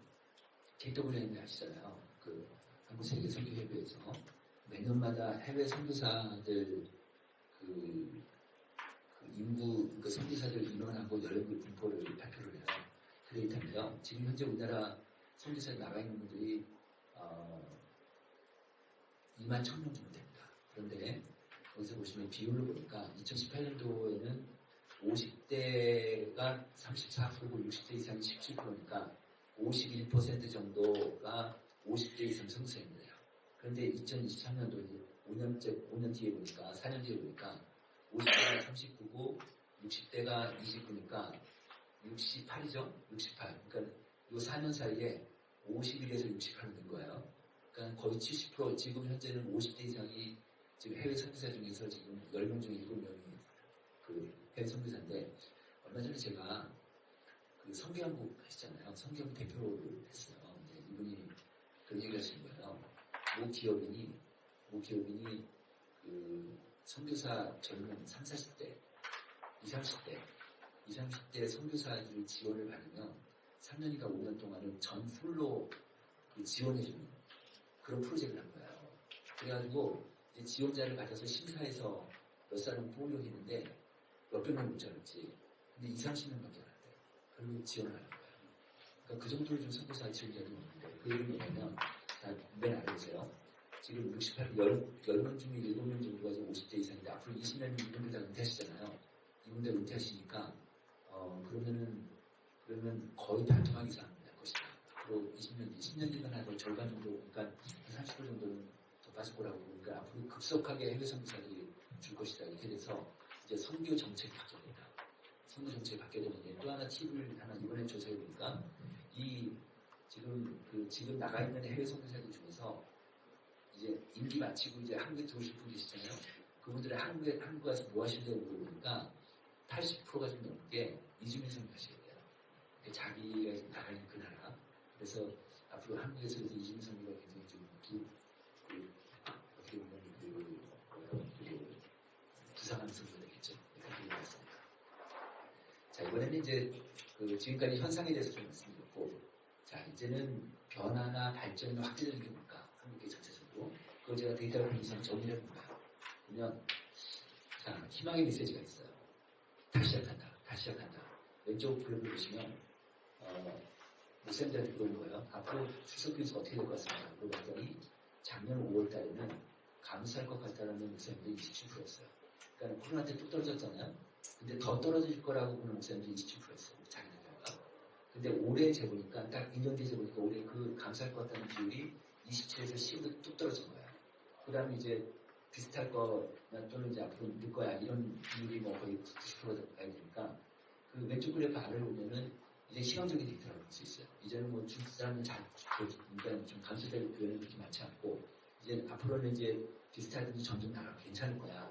이런 교회들이 있다고 그런 측면에서 보면은 내년도는 그래도 좀 한국이 전반적으로는 전체적인 큰 줄기로 보면 하락세지만 어떤 개개별은 그래도 좀 성장하는 게 있지 않을까, 불가는 게 있지 않을까 이렇게 볼 수 있고 그렇지만 붐이라는 것도 좀 그렇죠. 전년 대비 좀 늘어나는 거니까 코로나 이전보다 못하겠지만 어쨌든 다시 시작한다 이렇게 볼 수 있고 그런데 그 왼쪽 그래프 아래 앞으로 우리 교회가 증가할 것 같다는 교회가 49%잖아요. 이 교회들을 분석을 해보니까 어떤 교회가 저럴까 봤더니 세 가지 분석이 튀어나온 거예요. 하나는 뭐냐면 교회 규모가 클수록 큰 교회일수록 앞으로 성장 가능성이 좀 높죠. 그러니까 그만큼 양극화 되는 거죠. 또 하나는 뭐냐면 소그룹이에요. 소그룹인데 소그룹이 잘 되는 교회들 60명이고 잘 안 되는 교회 20명이면 큰 차이가 나잖아요. 근데 여기서 보시면 교인수 제일 높은 숫자하고 작은 숫자 빼보세요. 소그룹에서 제일 높은 숫자하고 작은 숫자 빼보세요. 소그룹이 훨씬 높죠. 더 많잖아요. 이게 뭐냐면 소그룹이 저 교인수보다 설명량이 더 있다는 거예요. 그러니까 소그룹이 그만큼 영이 크다는 거죠. 또 하나 있습니다. 또 하나 변수는 목사님 교회예요. 목사님 교회인데 60대가 넘으면 교회가 이루어져요. 목사님 연령이 참 불편한 짓인데 목사님 연령이 60대가 넘어가면 교회가 증가할 거라는 비율이 뚝 떨어져요. 그래서 목사님들이 아무래도 나이가 좀 힘들고 아프고 그다음에 뭐 변하기도 어렵고 그러니까 이런 분들은 빨리 그 세대 교체하든지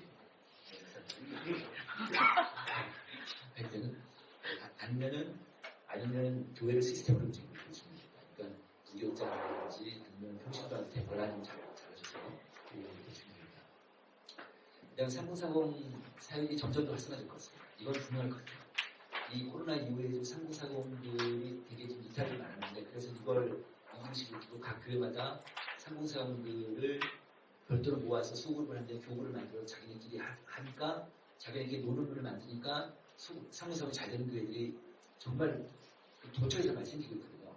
근데 그래서 이런 사진들이 계속 나오니까 한국교회 그래서 그 3040 사역들이 점점 더 활성화될 것 같다. 그래서 3040들은 그동안의 공동체 구성이 되게 좋은데 되게 중요한데 그래서 이런 교회들 점점 많아질 것 같다.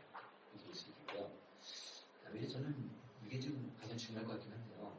코로나 이후에 소그룹에 대한 재조명이 확실하게 있는 것 같아요. 그래서 이제는 소그룹을 하려고 하는 목사님들이 많고 특히 이제 이 조사를 보면 목사님들한테 앞으로 성장 가능성이 있는 교회가 무엇입니까? 8가지 교회 이름을 보시겠더니 소그룹 모임을 활발한 교회가 가장 높아요. 그것처럼 이 소그룹이 가장 확률적으로 성장 가능성이 높은 교회가 목사님이 다 하신 거죠. 그래서 이제 목사님이 그럼 우리들 소그룹을 어떻게 할 겁니까? 그래서 소그룹에 대한 공부도 많이 하고 소그룹에 대한 세미나도 많이 하고 그러고 있습니다. 그래서 앞으로 내년에도 소그룹에 대한 활성화라고 소그룹에 대한 중요도 인식이 점점 더 늘어날 것 같아요. 이렇게 볼 수 있겠습니다.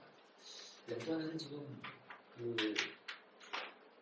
올해 드디어 총신이 공식적으로 유발됐다고 합니다. 총신 신도이. 그러니까 지금 7개 신대원 평균 충원율이 75%, 85%가 되거든요. 그 상태에서 지금 이렇게 목회자도 줄어들고 그다음에 특히 부교육자 복귀하고 지금 이런 상태에서 평신도들을 사역할 수밖에 없는데 평신도 사역이 점점 활성화될 것 같습니다. 제가 이제 여러 개를 다녀보면 제 눈에 2가지 교회가 들어와요. 한 교회는 에너지가 되게 높은 교회가 있고 에너지가 약한 교회가 교회 규모 상관없이 근데 그걸 가만히 보면 평신도 사역이 활발한 교회들이 에너지가 높아요. 그리고 부교육자 중심의 교회들은 에너지가 약한 거예요. 그런 게 보입니다. 그래서 앞으로 한국교회가 좀 더 활발하게 살아나가는 평신도 사역이 되게 중요할 것 같고 점차적으로 이거는 불가피하게 평신도 사역으로 많이 갈 것이라고 이렇게 볼 수 있습니다. 그다음 또 하나는 저는 이번에 저희 트렌드 2025에서 정신 건강에 대해서 조사를 했는데 지금 우리나라 한국인들 중에 10명 중에 지금 3명, 4명이 정신적인 문제를 갖고 있어요. 그리고 교인들 중에서도 10명 중에 3명 정도 또는 5명 중에 1명 또는 4명 중에 1명 정도가 정신적인 질환을 갖고 있는 거예요. 질환까지는 아니더라도 우울감, 아주 심각한 우울감을 갖고 있고 심각한 불안증을 갖고 있고 심각한 불안증을 갖고 있고 이렇단 말이에요. 그래서 이런 사람들이 이제 우리가 교회에서 잘 돌봐야 되는데 이런 사람들이 교회 돌봄 체제가 지금 한국에 아직 안 돼 있어요. 거의 안 돼 있어요. 그래서 근데 이거는 교회뿐 아니라 한국 사회도 안 돼 있어요. 왜냐면 OECD 국가 중에서 국민들 정신건강 관련 시스템이 한국이 제일 떨어져요. 이렇거든요. 그런 측면에서 보면 이제 정신건 질환자라든지 노인이라든지 싱글 1인 가구라든지 장애인이라든지 교회 밖에 사회적 약자들이라든지 이런 그룹들을 이제 교회가 돌봐야 된다. 그게 돌봄이라는 주제가 좀 올해 들어서 좀 어느 정도 나타나는 것 같거든요. 저희가 내년 트렌드 2026에는 돌봄이라는 주제를 좀 하나 갖고 쓸까 싶습니다. 그래서 돌봄 사역에 대해서 한국에서 움직임을 보이고 있다. 내년에 좀 더 활발해지지 않을까 생각합니다. 자, 마지막으로 내년도 이상 어떨 거냐. 고민을 좀 했어요. 어떻게 한마디로 어떻게 할까 하다가 고민을 했습니다. 전체적인 하락세 가운데서 곳곳에서 경쟁력이 있는 강한 교회가 되는 것이다. 그러니까 큰 교회가 되는 작은 교회가 경쟁력이 있는 그러니까 지금은 각자도생 시대잖아요. 사회도 각자도생이고 교회도 각자도생이다. 이런 각자도생 구도에서 이제는 같은 동네에 있어도 되는 교회가 안 되는 교회가 있다. 근데 되는 교회인데 분명히 이유가 있다. 예를 들어서 그 지역에 아파트가 늘어나서 그런 거 말고 그리고 지역사회 그 환경 요인 말고 이 교회 자체적인 경쟁력 그러니까 사회에 대한 경쟁력이죠. 이게 어느 교회는 소그룹이 강화되는지 아니면 다음 시대들이 강화되는지 이제는 우리나라는 지금 노인들이 앞으로 65세 이상 노인들이 우리나라 내년부터 드디어 초고령 사회가 돼요. 우리가. 그러니까 전국 중에 20%의 노인인 나라가 되는데, 그러니까 점점 더 노인들이 많아지고 앞으로 10년 뒤에는 65세 이상 인구가 지금보다 절반이 늘어요. 절반이 증가되는데, 그렇다 보니까 이제는 앞으로 노인 중심의 교회가 생길 거예요. 자연스럽게 노인 전문 교회도 생길 텐데, 미국은 있죠. 그러니까 이제 한국도 좀 그럴 텐데, 어쨌든 그 노인 전문 교회가 되든 아니면 젊은 사람들 중심의 교회가 되든 아니면 다음 세대를 정말 잘하는 교회가 있든 아니면 교회 사명이나 어떤 그 미션이 분명한 교회가 있든 간에 경쟁적인 교회들이 곳곳에 생길 것이다. 그러니까 전체적으로 하락하지만 다 망하진 않는다. 그래서 분명히 그런 교회들이 지금도 나타나고 있고 그런 것들이 제논에 좀 보여서 저는 있었습니다. 이상 마치겠습니다. 감사합니다. 네, 감사합니다. 예, 우리 플로어에 계신 분들 오랫동안 듣고 계셨는데요. 질문들이 있으시거나 그러시면 아주 편한 마음으로 눈치 보지 마시고 해주시기를 바랍니다. 예. 저는 그 질문이라기보다도 그 이제 내부에서 함께 나와주셨는데 그 키워드를 딱 한 가지씩 한번 마지막으로 말씀해 주시면 좋을 것 같습니다. 네. 2025년 키워드 한 가지씩 각 분야별로 말씀해 주시면 큰 도움이 될 것 같습니다. 네, 하도 많은 것들을 발표를 해서 우리 진 대표님은 마지막에 각자도 되는 얘기 하셨는데 그런 것들을 한마디로 정리를 해주시면 우리 미디어에서 정리하는 게 좀 더 낫지 않을까 하는 그런 질문이라고 생각이 드네요. 네, 안녕하세요. 저 사이비어 성교에 생각하고 있고 기독교육 박사를 하고 있는 이현수 목사라고 합니다. 오늘 좀 늦게 왔는데 발표 잘 좋았고요. 그리고 지금 내용에 없는 부분인데 좀 비슷한 부분이 있는데 그 재문 대표님께서 그 교회학교 초등 중등부 지속 감소 부분을 이야기해 주시면서 지금 초등부 학령 인구가 30%로 줄었다라고 말씀을 해주셨고 그리고 아까 구조를 언급하셨을 때 그 교회학교 이탈률도 유독 초등부 연령대 아이들이 더 많이 줄고 있다고 말씀을 해주셨습니다. 근데 제가 그 전에 그 통계들을 제가 보고 그리고 강의 때도 한 번씩 그거를 좀 인용을 많이 했었거든요. 근데 유독 그 교회학교 초등부 아이들이 30%가 그 학령 인구 준 것 대비 유독 더 많이 주는 그 요인들이 좀 무엇인지 제가 좀 만나뵈면 한번 좀 자세하게 여쭤보고 싶어서 질문을 드립니다. 네, 알겠습니다. 네, 서현 대표님부터 해서 이제 나가시면 좋을 것 같은데. 중복되는 내용들이 보니까 좀 있는 것 같은데 저는 뭐 양극화가 가장 중요한 키워드가 아닐까 싶은 생각이 듭니다. 얘네들도 중간지대에 전통적으로 해왔던 관습적인 패턴으로는 급변하는 시대 속에서 계속 대응하고 적절하게 변하기가 어렵지 않을까 싶어서 그것이 교회에 특화된 장점의 양극화일 수도 있고 양적인 면에서 있을 때 양극화일 수도 있지만 그런 면에서 좀 양극화가 더 심해지지 않을까라는 키워드를 말씀드리고 싶습니다. 네. 네, 교회 양극화에 대해서 정리를 해주셨네요. 네. 저는 그 덕후라고 정리를 해보고 싶은데 과거에는 부정적 면에서도 메타프가 이제는 어떤 디깅이라는 건 이제 내가 작년에도 유행했던 단어인데 디깅 소비가 무언가를 사기 위해서 예를 들어 청년 세대 양주 이런 술 문화가 굉장히 유행이었는데 그거를 어떤 음식과 어떻게 먹을지를 엄청 디깅하는 문화가 많았다고 해요. 교회에서 술 문화를 모르실 것 같아서 제가 말씀드렸고 그렇듯이 지금 모든 사람들은 각자 자기 비주류의 문화를 디깅하고 있습니다. 그리고 그것에 대해서 굉장히 자신감을 갖고 남들에게 좀 더 가르쳐주고 싶어하고 각자가 아마 자기 취향에 대한 전문가로 되어가는 것 같아요. 그냥 쓱 건드리고 마는 그런 취향이 아니라 이제 하나의 취미를 갖더라도 좀 디깅하고 덕후가 되어서 좀 전문가가 되어가는 그래서 비주류 전문가들이 점점 더 많아지지 않을까.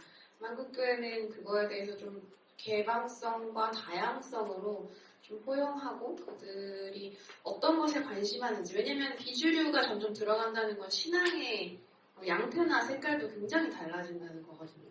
과거처럼 교회학교에서 이렇게 해야 돼 이게 신앙이야 라고 하는 게 아니라 그 아이들의 어떤 하나하나의 특성을 좀 존중해 주는 것도 굉장히 중요하다고 생각을 합니다.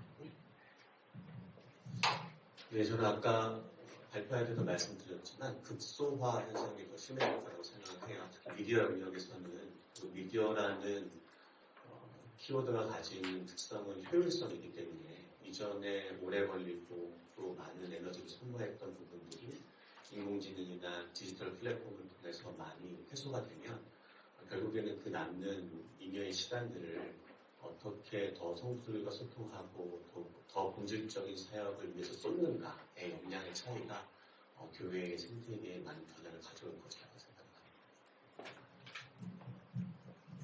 네, 저는 키워드를 아까도 이제 각자도생을 생각했습니다. 각자도생.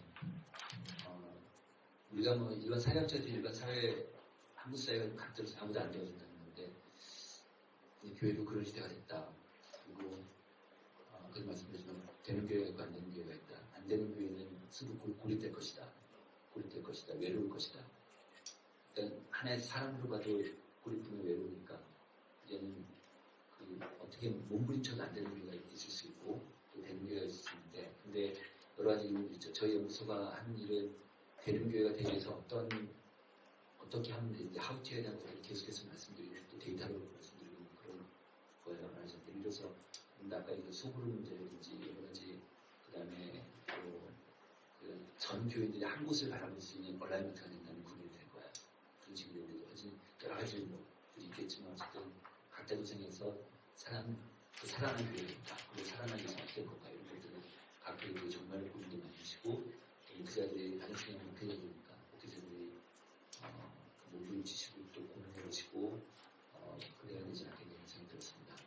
그다음에 아까 질문하신 거 초등부 학생들이 지금 지난 10년 사이에 교회 밖에는 4%밖에 인구가 줄지 않았는데 교회는 36% 늘었어요. 이게 너무 차이가 커서 이거 이제 교사들도 인터뷰하고 부모들도 애들도 한번 인터뷰를 해봐야 알겠지만 제 느낌으로 제가 아직 그런 작업은 안 했어요. 숫자만 보고 지금 판단하는 거예요.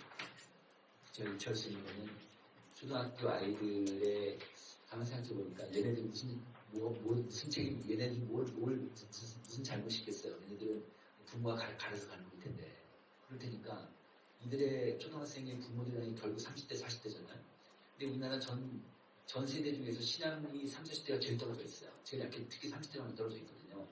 그러다 보니까 만약 뭐 3학년이다. 그러면 10살이면은 그러면은 10살짜리면은 그런 부모가 30살이면은 40살 정도 되니까 그러니까 이 30, 40대를 교회가 30, 40대의 신앙을 방치하는 게 아니에요. 그런 생각이 들어요. 30, 40대를 그동안 한 10년 사이에 다 방치하다 보니까 지난 10년 사이에 30, 40대가 교회에 많이 이탈을 많이 했거든요. 심지어는요. 지금 우리가 교회 이탈자를 보면은 우리가 보통 20, 30대를 많이 얘기하잖아요. 근데 지난 10년 데이터를 보면요. 10년 사이에 20대가 50%가 줄어들었어요. 근데 30대도 50%가 줄어들었어요. 근데요. 40대가 45%가 줄어들었어요. 40대도 엄청 많이 줄었어요. 30, 40대가 교회를 많이 이탈하니까 그러면 그들의 자녀까지 교회 안 나오는 그다음에 뭐 이렇게 되면 그런 현상들이 그대로 좀 이어지지 않나 이런 생각이 들죠. 그래서 앞으로 다시 교회학교, 주일학교를 살리려면 결국 부모를 살려야 되는 수밖에 없다. 부모 신앙을 키우고 부모 교육을 하는 수밖에 없다 이런 생각이 들죠. 네, 그렇습니다. 2025년도 문화성교 트렌드 지금까지 귀한 말씀 해주셨는데요. 또 다음에 또 귀한 시간이 있으면 함께 만나서 또 이야기하는 시간 나누면 좋겠습니다. 긴 시간 함께 해주셔서 대단히 감사합니다. 감사합니다.